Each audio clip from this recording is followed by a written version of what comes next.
And now to the business of the day, would our chair, Graham Donald, come to the podium to take over the meeting and introduce our speaker. Graham. Well, it's my pleasure to introduce David Cox to you today. I first met David down at Rotary Ocean Grove and I had a short stint down there. And three things struck me on the day. One, he was a wonderful speaker, but the alignment with our club, the immediacy of his particular brand of music therapy and the good that it does. And I saw coming here with our cohort of veterans and the great work they do, and then the adaptability and I guess adopting of what you do, David, and we've done it at Deakin with a number of projects within the welfare of the Young Committee and the Arts Committee. And on that note, I'd ask you all to welcome David to the stage.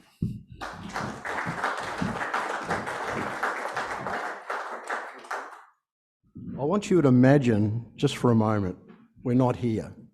We're actually in another hotel. It's somewhere you've never been before. And you're sitting down, you're about to have your meal, and all of a sudden you need to go to the bathroom. And someone says to you, you go down the hallway, down the stairs, turn left, second door on your right. You leave your phone on your desk or on the table and you just go down to this room. So away you go, into the bathroom, and all of a sudden the lights go out. Dead black. It's pitch black. You can't hear anything, you can't see anything, the door's shut, it even locked behind you. So all of a sudden you're there, the first 10 seconds, you think, oh, someone's going to come, someone's going to do something. Nothing. The first 30 seconds, nothing's happening. So your brain is starting to think about, what if? Where do I go? What happens now? And then all of a sudden you start to hear things because you lose your sight. Your hearing starts to come up. You can hear things you never heard before because your senses are becoming ultra above seeing. You can smell things you never smelt before. And you're feeling this, you're starting to feel worried about it. You can't hear anything, there's no lights, there's no voices. And after about 2 or 3 minutes, you're actually starting to feel a sense of panic. You're wondering, is someone know I'm here? Did the lights go out everywhere? There's just this sense of loss that you're not quite sure what's happening. And as you stand there and you're starting to come to grips with what could happen, what might happen, all of a sudden a window opens and someone says, I've got the keys. And I'll just leave you with that for a second. My name is Dave Cox and I am the founder for Guitars for Veterans Australia. We've been going since about 2017 and our mission is to help veterans who suffer from PTSD with music therapy. It's a very simple solution. So music therapy is not new. It's been around probably since the mid-1800s, probably even longer. And you probably all know the famous nurse Florence Nightingale. She discovered music therapy back in the Crimean War. When she started to put the foundations in for the nursing protocols that we know today, this wonderful woman discovered that music actually soothed the troops. And by playing music, it actually helped in their healing process.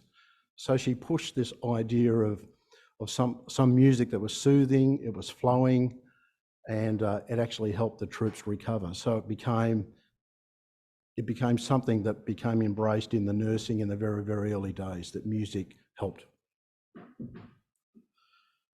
And she said, voice, wind, stringed instruments promoted healing.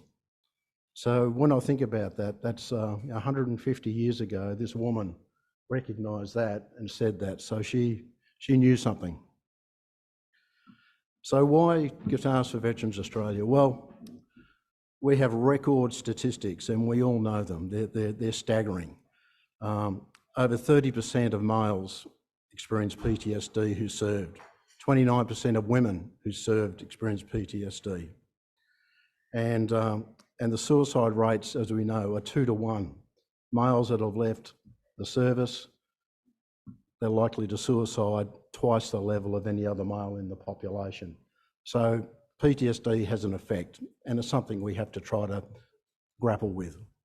Now, the Army's not going to solve it. what they're about is creating soldiers to fight, defend the country. Once they leave the service, their duty is really finished, and we need to sort of really understand that. They're like a used Land Rover. You know, it's up for auction, it's available. The human is a bit the same. Once they're finished, they've done their job. And really the community and the government as a whole must put their arms around the soldiers and try to embrace them back into the community. But PTSD has been around for a long, long time. We know that in the First World War, they called it shell shock. In the Second World War, they called it tropo. And once the Vietnam War came in, the Korean War, we started to understand that there was PTSD was affected to troops who served. Now, one of the things that's a little different is the Second World War and the First World War, a lot of the troops, when they came back from the theatre of service, they spent 6 or 8 weeks on a ship. And what they found is that being together with their mates for that time, they had time to talk about what they saw, what they felt. They had an opportunity to talk about that. Today, that doesn't happen. We're in a 24/7 environment. Someone can be in a theatre of war, and within 24 hours, they're back in the community. They've had no chance to really rehabilitate themselves. And it's those first 4 to 6 weeks that are critical in decompression and actually helping people talk about that. But here we are, we have a lot of soldiers and a lot of defence people that suffer PTSD in some way. So we have a very simple formula, and it's 1 + 10. It's 1 guitar, 10 lessons, and that actually gives them the tools to learn a little bit about music and introduce them to what music therapy is all about. Firstly, it teaches them to start to socialise with other people learning to play the guitar. And these are aspects that sometimes soldiers grapple with, is re-socialisation. It enables them to think about something a little different, and that's music. It also allows them to physically touch the guitar. So there's something about holding the guitar, thinking about it and playing it. There's not much more room in the brain to think about anything else. So music can actually start to bring some therapy forward in that way. And also at an emotional level, because once you play a little bit of music or you feel the music, it actually touches you in an emotional way. So all your senses are engaged. So what we do is we gift a guitar to a veteran, and we arrange 10 lessons for them at no cost to the veteran, anywhere in Australia, no matter how they served or where they served. Whether they serve 1 day or 50 years, as far as we're concerned, they're a veteran. They signed the cheque to serve our country. They deserve to be helped and embraced by the community. We would like more people to step up and serve the community, so we should try to help them when they leave the service. So what we do is we give them a guitar, 10 lessons, we engage them with a music teacher. Now it can either be a one-on-one, or sometimes we put them into a Zoom course. So we put 5 veterans, and we can have a veteran in Wangaratta, a veteran in Darwin, a veteran in Alice Springs, and another one in South Australia, and they're all together learning the guitar. So what they're doing, they're engaged as a team, they're learning the guitar, the new guitar was delivered direct to their house, so all of a sudden they're starting to feel that I'm cared about. These are little things that they're probably not too used to. They're used to fighting City Hall with the government system. Whereas we try to treat them like a valuable customer, embrace them. So once they engage with us, we take their details. Next thing you know, we deliver a guitar to their house, and that's a wonderful experience. This free guitar turns up, and next thing you know, a course leader contacts them and gets them on their course very, very quickly. So they feel cared for, and they really want to get stuck into the music, and that's a good thing. So why guitar? I guess it's a beautiful instrument. It looks great. It's made of wood. It's resonant. It feels good when you touch it and you put it to your body. It's natural. It's made from natural material. And it's flowing. It just has this wonderful look about it. So guitar is a natural instrument to do what we do. It wouldn't be right to have pianos for veterans. You know, getting pianos around the place wouldn't work. Trumpets for veterans would be driving families crazy. Somebody said, what about harmonicas for veterans? I thought, well, you're probably going to bring PTSD in the household. We can't be doing that. So it needs to be a guitar, because our vision is 10 lessons, one guitar. The guitar then, when they feel a little down or a little different, they can go and sit on the back porch with a cup of coffee and escape to somewhere that they probably never thought they could. And that's just playing a few chords and enjoying music to themselves. Our results so far, since we started in 2017, over 450 veterans we've helped throughout the country. And they age from 80 Vietnam veterans down to 25 veterans come back from the desert. All services and all age groups and all different conditions of their attitude and their prevalence of PTSD. We're lucky we have a lot of sponsors. We have some corporate sponsors, some companies, and I've got to say we have a wonderful relationship with Rotary since we first started. As Graham said, the first time we engaged Rotary, I couldn't believe it. There was this organisation that really valued the community, wanted to step up and help, and immediately they put the arm out of friendship and said, look, we believe in what you're doing, we'd like to help you. So I'm very grateful, and I can't speak highly enough of Rotary. And on the back of that, through Rotary, Graham introduced us to Deakin University, which has helped us develop some of our programs and taken us forward as an organisation. So, as you know, teamwork, collaboration, friendship, all these things come together when you have a common goal. So it's been a good experience, this charity. And we have some private companies that step up, private individuals, and that helps us keep going. I want to give you a little bit of a case study, a quick one, because it's not all roses here. We have a lot of success, but we have a few that people fall over, and this is just true in life. We had a veteran. He was an Afghan veteran. He was homeless. He was living on the street, and he came to us and said, "Look, I found a place to live, but I really like to learn the guitar." So we got him a guitar. We got him engaged with 10 lessons with an instructor. He cleaned himself up a little bit, and he started to play, and he played beautifully. He used to send me little videos of what he was doing, and I thought, wow, this is really good. But sadly, he was drug addicted, so he sold his guitar to buy drugs. And then 3 months later, he rang me and he told me the story. And I think in life, you've got to give people a few goes here. So I said to him, Daniel, come in, I'll give you one more guitar, but you've got to promise to me you won't sell it. You've got to promise to me that if you feel inclined to buy the drugs, you're going to call me. Because I'd rather buy the drugs than you sell the guitar, because that's going to be your friend. That's your mate. And he kept the guitar, and he's got himself clean, and he's living in a unit, and he's starting to write music. So the dream for this chap is we want to actually record a song. We want to take him from the street to learning music, writing a song, telling a story and getting it out there. And who knows, it might be a new career for this person. So it's all about giving people a hand up and another hand up sometimes.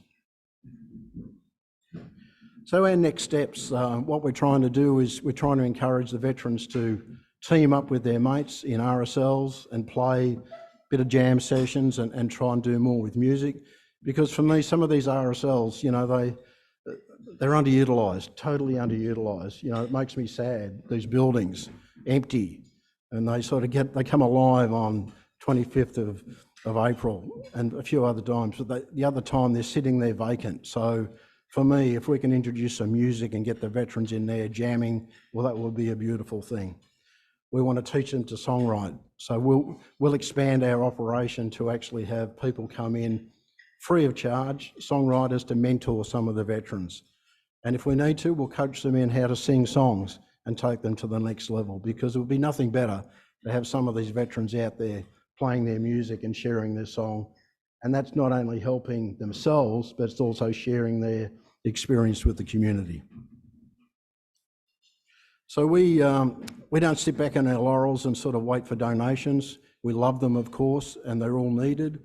But we do live shows. We'll go and perform at RSLs. We'll sing a few songs. We have ambassadors, which are artists, and they come and help us to promote what we do. We've created a CD, Guitars for Veterans, Where Words Fail is what we call it. And it's got donated artists, which are mainly in the main veterans, like Normie Rowe, Marty Rowan. Some of these people have donated a song to us free of charge, and they allow us to sell the CD. So every CD funds a lesson.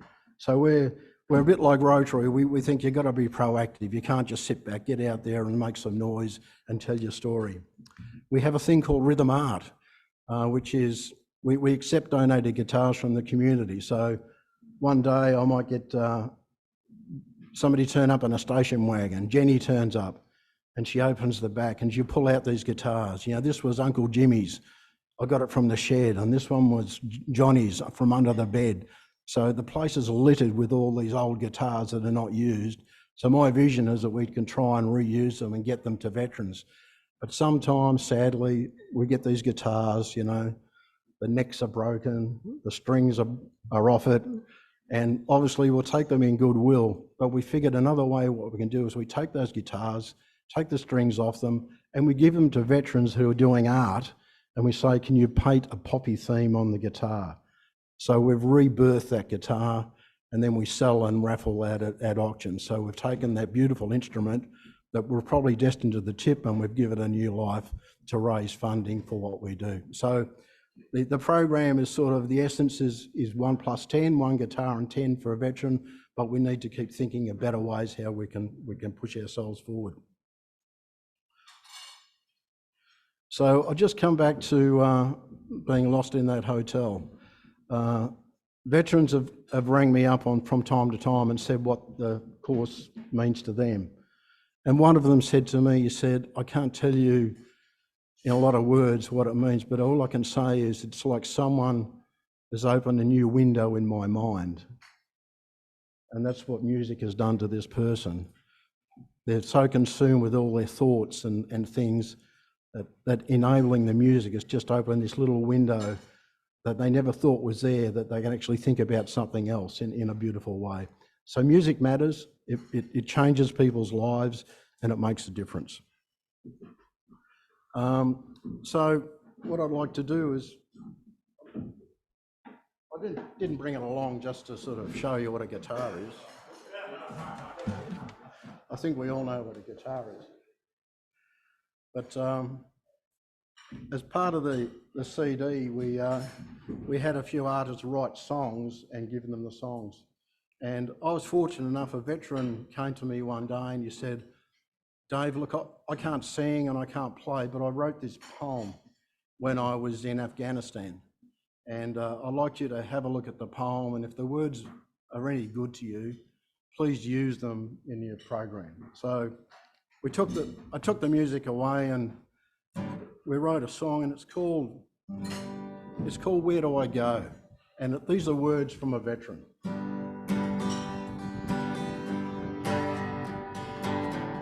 I'm sorry I'm calling you and waking you from your sleep. Your missus is cranky, she thinks that I'm a creep.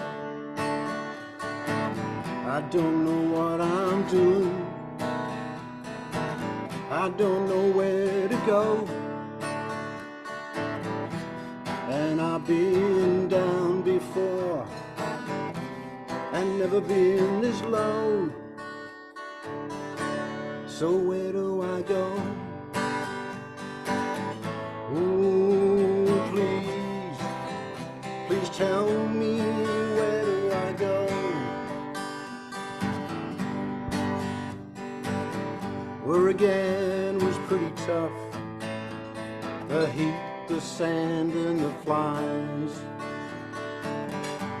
and roadside bombs, patrols with bloodshot eyes. I don't know what I'm doing, mate, I don't know where to go,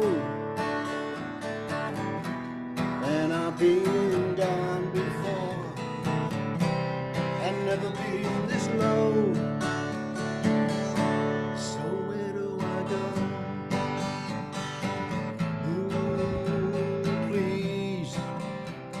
Tell me, where do I go? You know the garbage truck that roams our neighborhood takes me back to a place, the sounds I understood. I don't know what I do, man. I don't know where to go. And I've been down before and never been this low. So where do I go?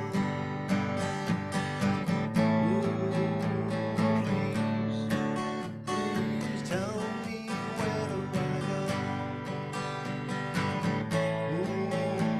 Please, oh, where do I go? Thank you.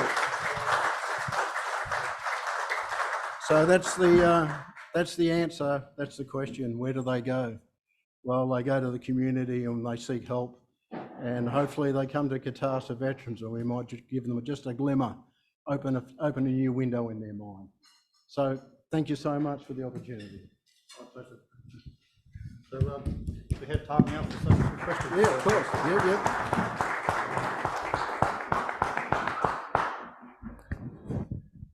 Who would like to start off with a question? Can I start off? Okay. David, what about your musical journey? Where did it start and how did you get to where you are now? Okay, good, thank you.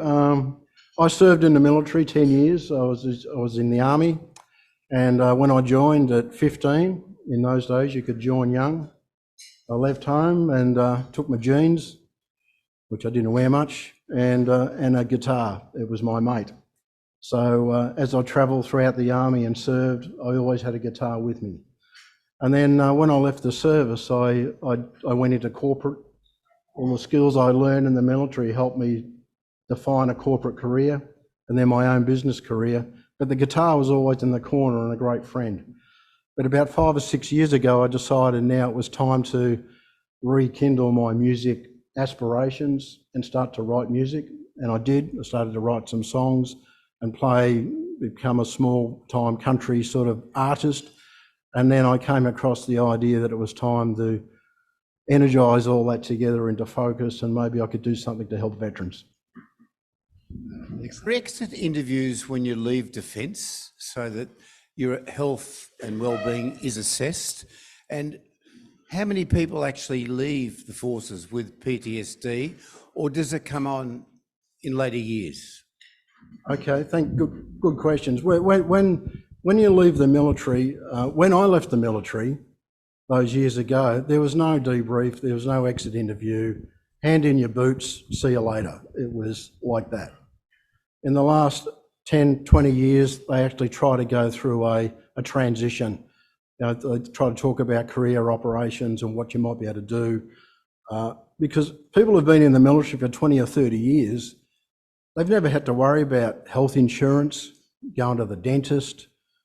They've never had to worry about things in life that we do.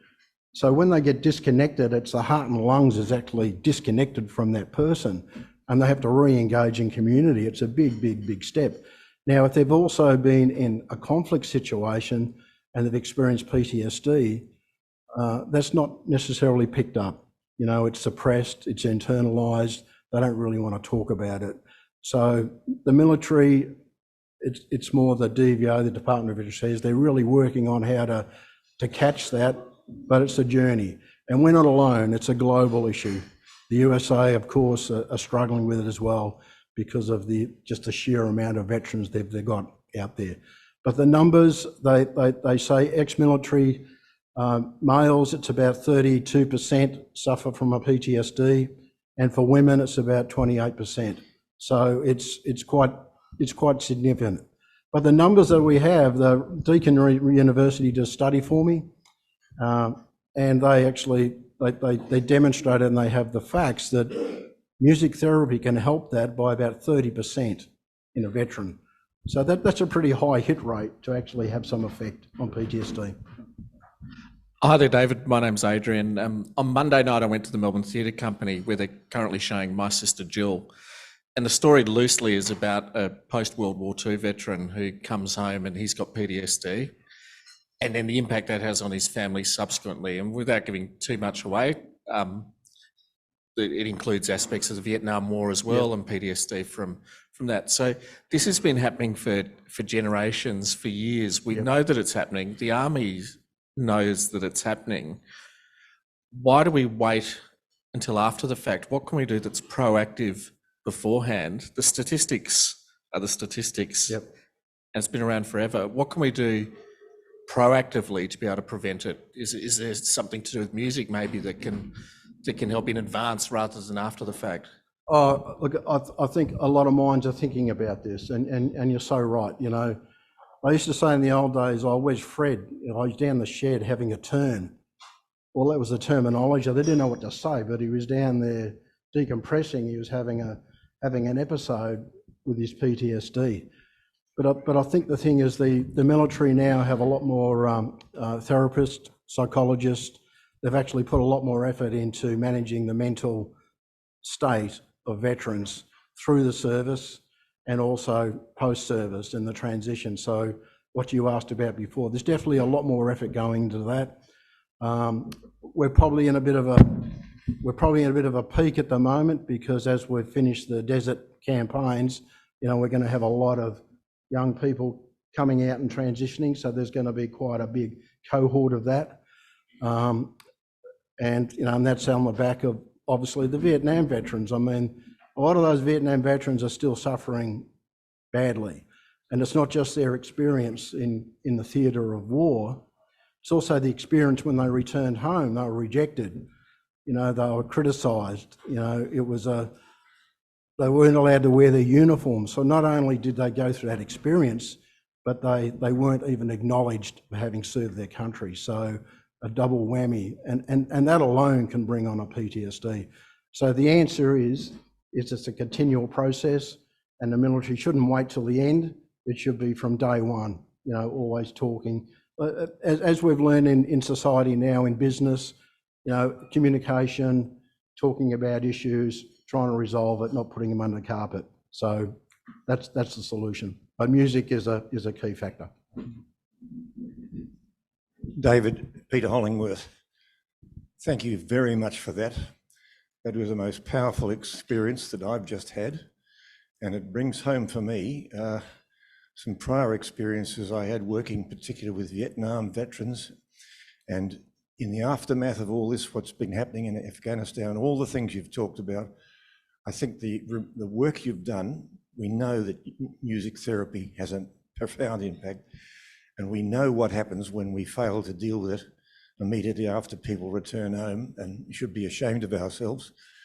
I suppose I've just got one question.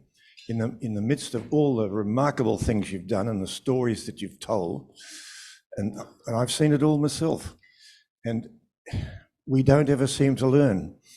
And that's the big challenge for our society. I think there's no shortage of information, there's no shortage of research.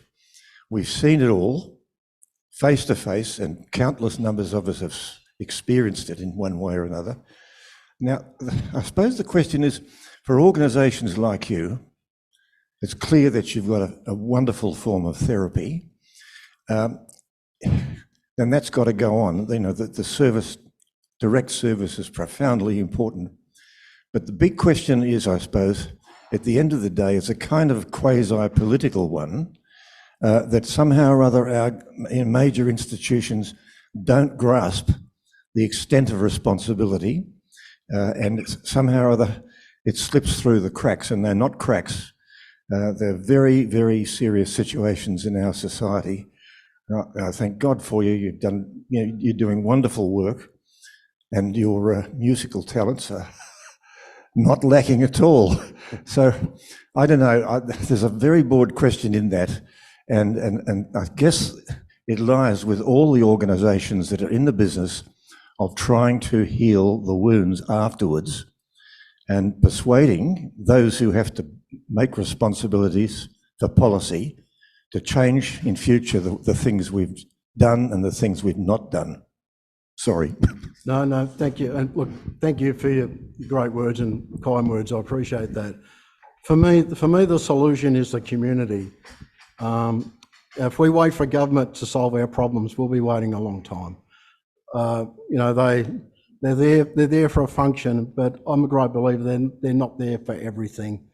And I think as the community matures and grows and realise that those that serve our country, and I'm not just talking about military, police, fire, ambulance, people who actually put themselves out there for others selflessly, the community, we sort of do understand it, but we forget about it very, very quickly. The fires come through, the fire brigade's out there, and then 3 days later, well, we've moved on to something else. It's sort of like the society.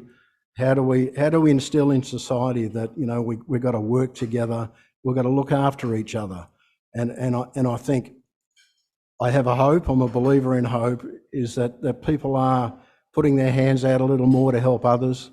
What you guys do in Rotary is a wonderful example. It's helping others, giving them a leg up.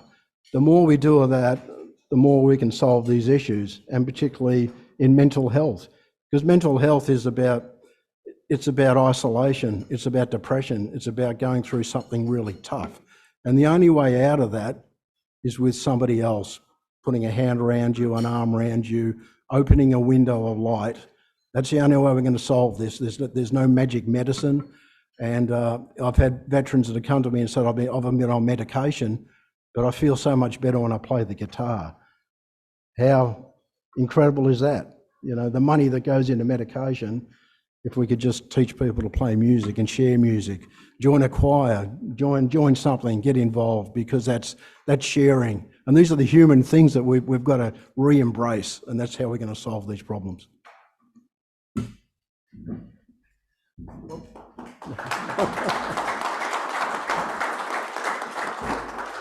David, it's my pleasure to give you a token of our appreciation, which is our Rotary socks, which I am wearing. They are very, very comfortable. Wonderful. Thank you very and I hope much. every time you pull on, you'll think of us. I will. I really appreciate what you do. Thank you very much. Thank you. Okay. So I've now got the duty of closing our meeting, and let's start off with like to thank. So first of all, I'd like to thank our visitors and guests for their attendance. I'd also like to thank Bernie and Peter for your wonderful reflection today, and our lunch setup and reception team who do such a wonderful job in making this meeting happen every week. So please, if you can, stay back and help pack up a little bit. That'd be very much appreciated.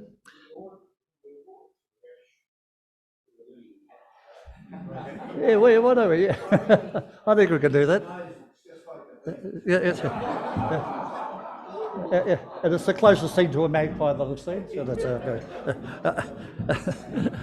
Okay, a reminder next week that the evening meeting is at the National Gallery Victoria, so on the coming Friday, the 6th of October, which is in lieu of the monthly meeting on the 11th of October. Next meeting here at number 35 will be the 18th of October for our Vocational Service Award, where Dr. Sandra DeMayo will receive this important award.